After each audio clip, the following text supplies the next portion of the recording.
27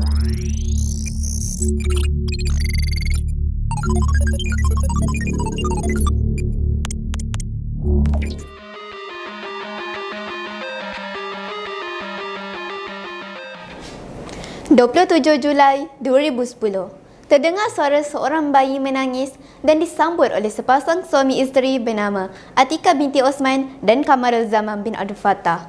Puteri itu merupakan anak tunggal dan telah dilahirkan di Melaka, dibesarkan di Johor Bahru dan disayangi bagai menatang minyak yang penuh oleh kedua ibu bapanya. Assalamualaikum warahmatullahi wabarakatuh dan selamat sejahtera. Insan yang disebut tadi ialah saya sendiri yang diberi nama Alisha binti Kamarul Zaman. Saya ialah seorang pelajar darjah 5 di Sekolah Kebangsaan Perempuan Sultan Ibrahim. Saya memegang beberapa jawatan seperti pengawas sekolah dan ahli jawatan kuasa pandu puteri tunas.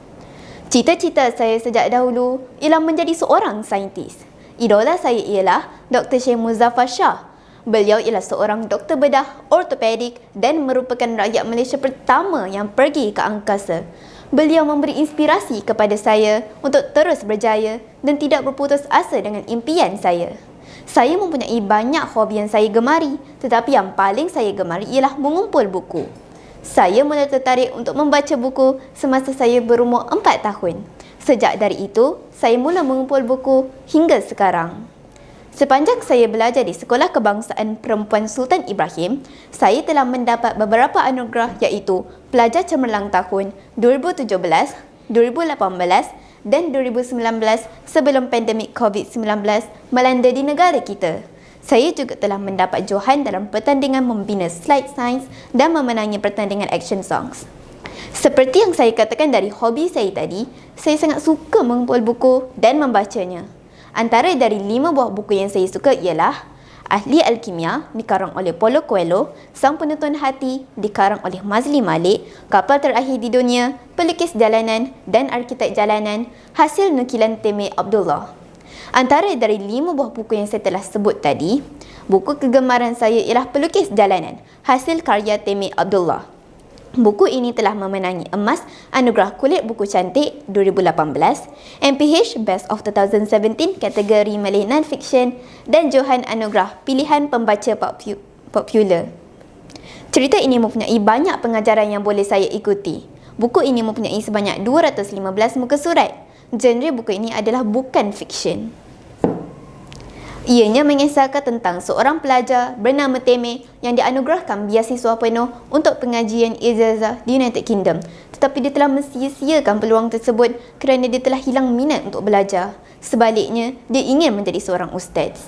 Pada waktu yang sama, dia juga mempunyai kemahiran dalam bidang seni visual dan telah menceburkan diri dalam bidang penyagaan t-shirt printing secara diam dan sedang maju ketika itu sehingga dia terkandas dalam peperiksaan A-levelnya. Dia akhirnya membuat keputusan untuk sambung belajar di United Kingdom menggunakan wang sendiri. Di United Kingdom, dia menempuh berbagai-bagai dugaan dan cabaran kerana tidak mempunyai wang yang mencukupi untuk perbelanjaan harian dan membayar sewa tempat tinggal.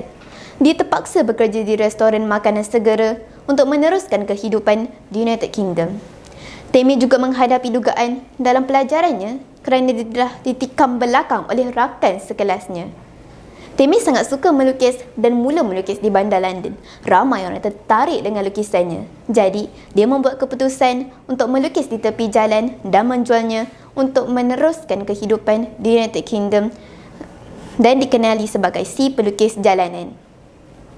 Watak kegemaran saya dalam cerita ini ialah Temeh kerana beliau memberi inspirasi kepada saya untuk terus berusaha walaupun dalam kesusahan dan penuh dengan cabaran.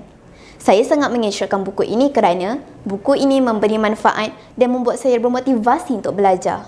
Bak kata pepatah, barai digenggam biar sampai jadi arang. Inspirasi dari buku ini memberi moto bahawa kegagalan bukannya menghalang kejayaan. Jika dia ambil tindakan positif, kegagalan itulah yang mencetus kejayaan. Sekian daripada saya, Alisha Kamarul Zaman. Assalamualaikum warahmatullahi wabarakatuh.